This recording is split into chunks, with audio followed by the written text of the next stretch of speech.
We are delighted to have her back home tonight. Would you please welcome Olympic gold medalist and two-weight undisputed champion of the world, Katie Taylor.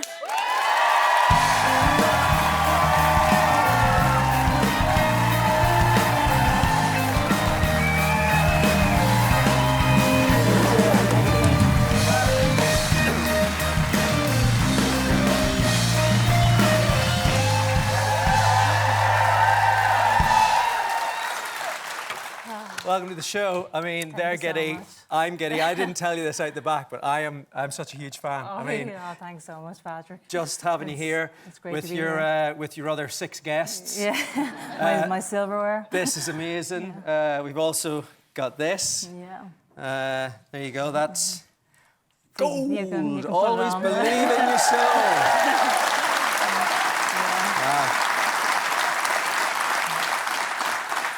It's great to have you back for a few days. Yeah, literally just a couple of days. Yeah, absolutely. It's great to be back. I think I only get home like maybe 2 or 3 times per year now at this stage.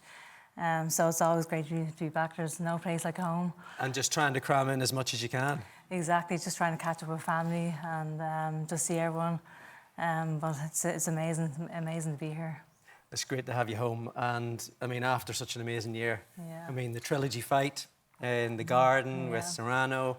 You swapped the boxing ring for another ring. Yes. Congratulations on getting married. Thank you so much.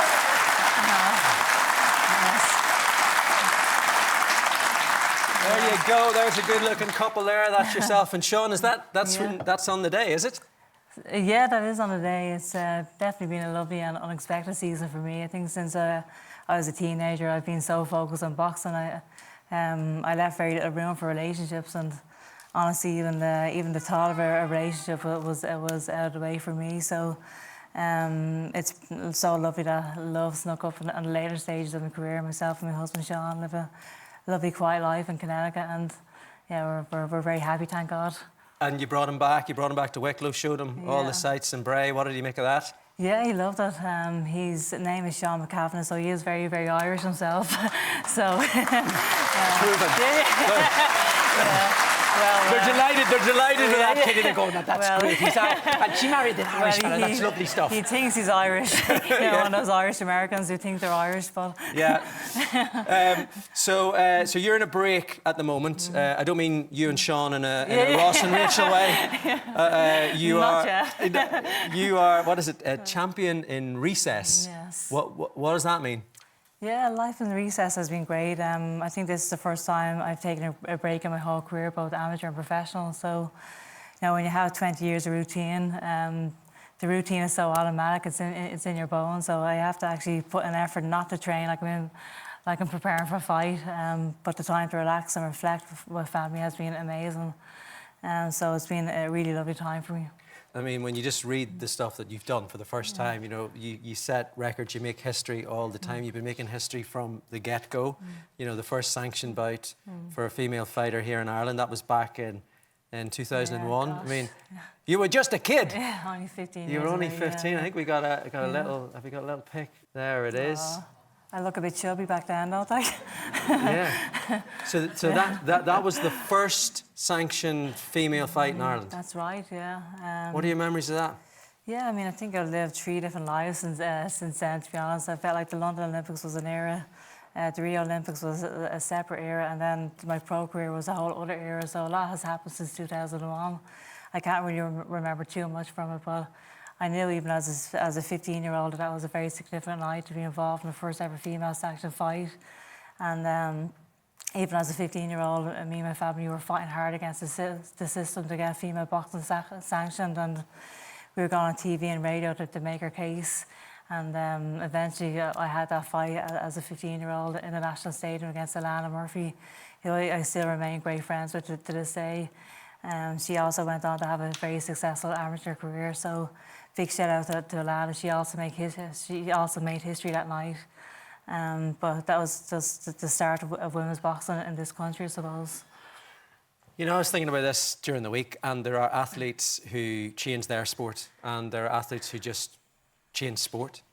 And you are in that second category. You know, you pretty much single-handedly put women's boxing into the Olympics. You know, tell us how that happened. Well, thank you. Well, yeah, that was such a long journey, to be honest. I think I had been campaigning for years to get women's boxing included in the Olympic Games, and you were flying around doing different fights for different people to try to prove to them, the authorities. Yeah, there was real promise that the women's boxing was going to be included in the Beijing Olympics, and that was a real dream for a while. And I still remember the day when my parents told me that I wasn't going to be included in the Beijing Olympics, and I was absolutely devastated. That was probably the closest I've ever been to quitting the sport.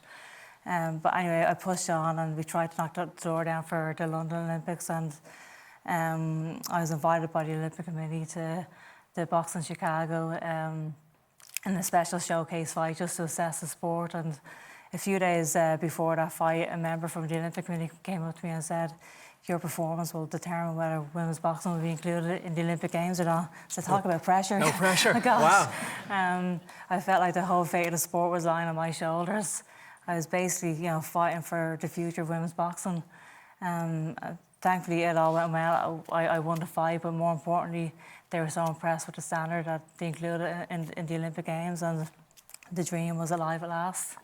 Can I be a fanboy and can we watch just the result of this? Here we go. This is the winner by a score of 10 points to 8 and the Olympic champion in the red corner. Katie Taylor is the champion of the Olympic Games.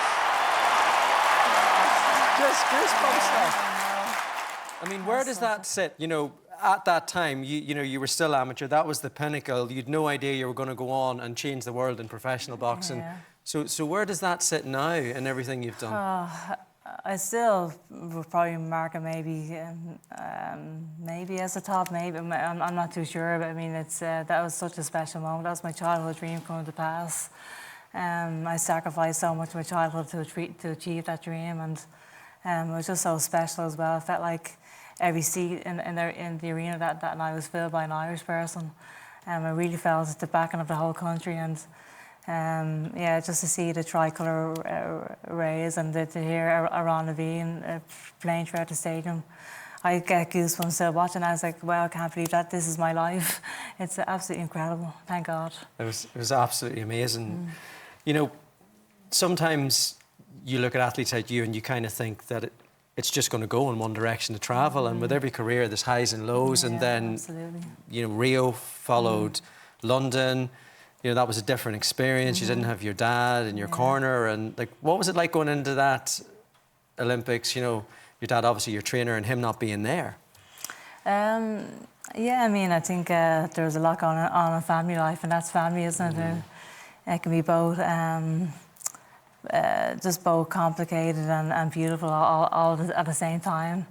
I don't really have a vivid recollection of how I felt going into that fight, but that's probably because you can't allow your mind to go there. You just have to focus on what's in front of you. But there's definitely moments along the way where I miss my dad. I miss having him in the corner. But I thank God that I was able to bounce back from that. And I look at the Rio Olympics. It's funny how God can work all things for good, because that disappointment, which almost crushed me, was probably the door to the greatest season of my life. I wouldn't have turned pro if it wasn't for that loss.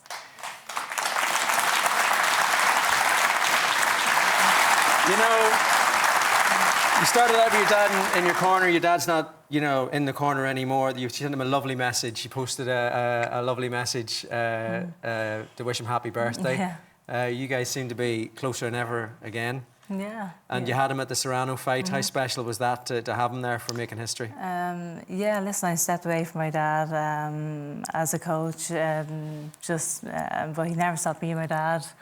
And we have been good for many years, to be honest. And I think he's obviously my trust in him as a coach is second to none. He's the one who taught me how to box after all. And to have him over in Connecticut for a few weeks, helping me prepare for the Serrano fight, was nearly like a full circle moment. It was so special to have him there. You know, we're talking about your dad. I met your mum Yeah. out there, Bridget, and I know that she's been a huge support to you throughout your career as well. Yeah, honestly, it's hard to put it into words. She's been the one constant, you know, through all the ups and downs of my life and my career. She's devoted all of her life really to helping me achieve my dreams. The one thing I love about my mum is that she's probably the most selfless person you'll ever meet. She just lays her life down for her whole family, for her kids, and I think we'd all be lost without her. She's the absolute best. I know that faith is absolutely in there as, you know, a cornerstone of who you are and what makes you a fighter as well. How important is it to you? Yeah, it's the most important thing to me. It doesn't just help me in my fights. I think it helps me with everything. It helps me make sense of the world. It is a worldview after all, and I view the world through the lens that God is real, that Jesus is a real historical figure who lived, who breathed, who died and rose again. I believe he's the greatest of all time. And yeah, I'm getting emotional here talking about my faith, but it's I wouldn't. It's just it's the foundation of my life. It's the most essential part of my life, and.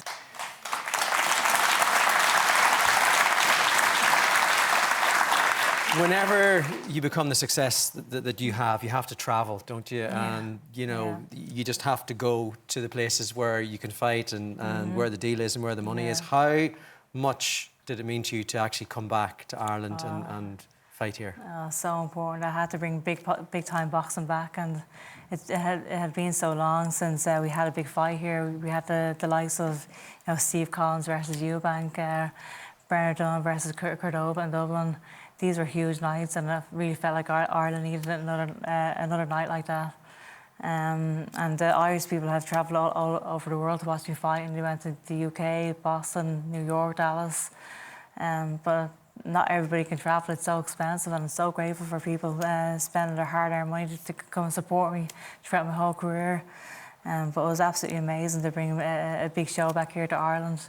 And obviously the first night didn't go to plan, but we got there in the second attempt. No, you definitely did get there, you know. Yeah. But I was thinking that first night, you know, and that defeat, which then you came back and put right, for that to happen here in Ireland, it was probably the right place for it to be, because you were at home and the love was still there. Yeah, absolutely. That it was so important to get that win back, and that loss was so hard. I think that the fight was on Saturday. I think I had the Sunday and Monday off, and I was back in the gym on Tuesday preparing for that rematch. Wow. I was like a dog with a bone for those 6 months. It was the longest 6 months, I think, of my career, but I was so determined that night. I think I would have walked through a wall to get that victory. And I was just thanking God really that I had a chance of a rematch, and I had a chance of redemption, and redemption was mine that night, thank God. You're a hero to...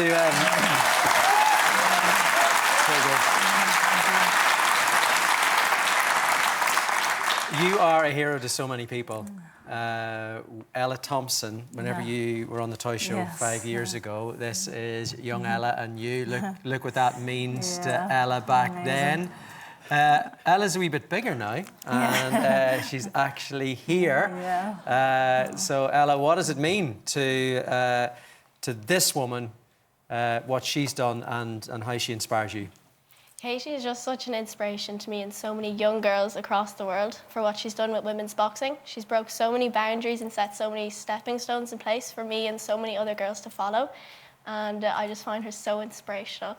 And your work ethic is like incredible. I'm like trying to follow it in outside of the ring as well as inside the ring. I'm doing the even start now, and I'm trying to follow your stud, like everything while I'm studying. I'm like, okay, will Katie get up? I'm like, no, I'm going to do study now. And I'm trying to like balance it all, and I just find you so inspirational. Oh, thanks, Elle.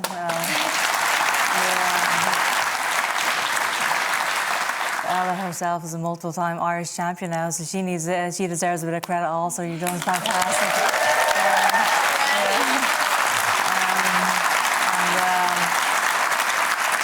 Just so proud of you, Ella. You're doing it incredibly well, and you're also such a fantastic person as well, which is even more important than the success in the ring. You're unbelievable. But yeah, just to see girls like this carry on the legacy, it means so much. This is the most satisfying part about this career, is just seeing girls like this take up the torch and actually carry it on. I think I've worked so hard, and it's such a privilege to be able to carry that torch on to someone like Ella. Now you see some of these fights where there's a boxer against somebody who's not a boxer, or a celebrity who's trying to be a boxer. What do you make of these things, like when you see something like a Jake Paul versus an Anthony Joshua? I can't believe that fight's happening. No. It's crazy. I don't think Jake Paul's going to either when the bell goes. Yeah, I know, yeah.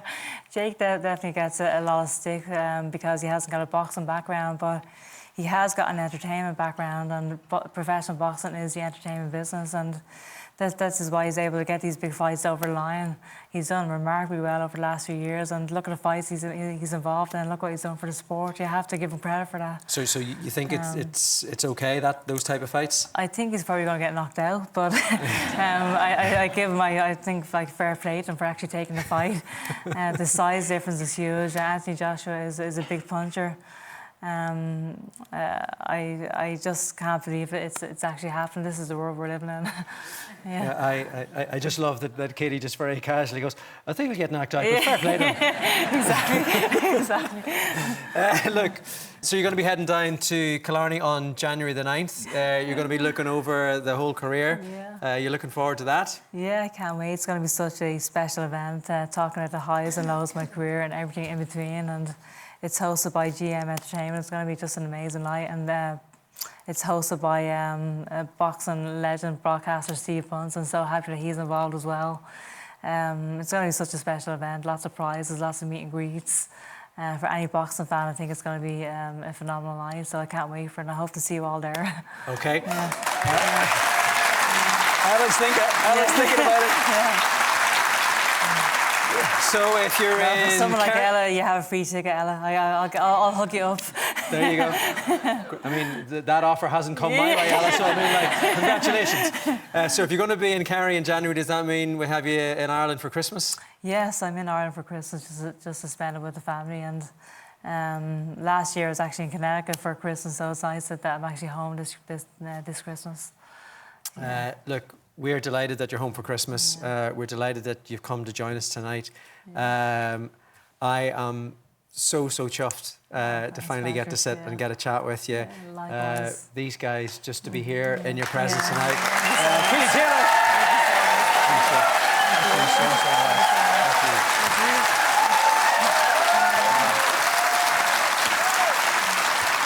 A world exclusive, an evening with Katie Taylor will take place on Friday, the 9th of January 2026. They're away already at the Gleneagle Arena in Killarney. For tickets, go to gleneaglearena.ie.